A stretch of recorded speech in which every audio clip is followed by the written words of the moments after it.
ଯାଜପୁର ଜିଲ୍ଲାରେ ଦୁର୍ନୀତି ନିବାରଣ ସଚେତନତା ସପ୍ତାହ 2025 ପାଳନ ଅବସରରେ ଏକ ଶପଥ ପାଠ ସଭା ଅତିରିକ୍ତ ଜିଲ୍ଲାପାଳ ରାଜସ୍ୱ ଶ୍ରୀ ଶିବାନନ୍ଦ ସ୍ୱାଇଁଙ୍କ ଅଧ୍ୟକ୍ଷତାରେ ଅନୁଷ୍ଠିତ ହୋଇଯାଇଛି।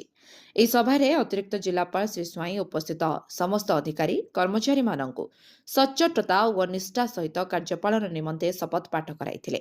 ଅତିରିକ୍ତ ଜିଲ୍ଲାପାଳ ନିଜ ଉଦ୍ବୋଧନରେ କହିଥିଲେ ଯେ ସଚ୍ଚୋଟତା ଓ ପାରଦର୍ଶିତା ହେଉଛି ଉନ୍ନତ ପ୍ରଶାସନର ଭିତ୍ତି, ଯାହାଦ୍ୱାରା ସମାଜରେ ନ୍ୟାୟ ଓ ବିଶ୍ୱାସ ଗଠିତ ହୁଏ।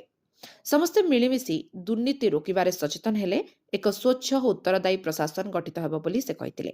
ଏହି ଶପଥ ପାଠ କାର୍ଯ୍ୟକ୍ରମରେ ଉପ ଆରକ୍ଷୀ ଅଧୀକ୍ଷକ ଦୁର୍ନୀତି ନିବାରଣ ବିଭାଗ ଶ୍ରୀ ସୁଶୀଲ କୁମାର ଏକା, ଡିଏସ୍ପି ସୁଲୋଚନା ନାୟକ, ଜିଲ୍ଲା ସୂଚନା ଓ ଲୋକସମ୍ପର୍କ ଅଧିକାରୀ କାମିନୀ ରଞ୍ଜନ ପଟ୍ଟନାୟକ, ଜିଲ୍ଲାପାଳଙ୍କ କାର୍ଯ୍ୟାଳୟର ଡେପୁଟି କଲେକ୍ଟର, ସହକାରୀ ଜିଲ୍ଲାପାଳ, ଜିଲ୍ଲାସ୍ତରୀୟ ଅଧିକାରୀ, ସମସ୍ତ ବିଭାଗର କର୍ମଚାରୀମାନେ ଉପସ୍ଥିତ ରହି ଶପଥ ପାଠ କରାଇଥିଲେ।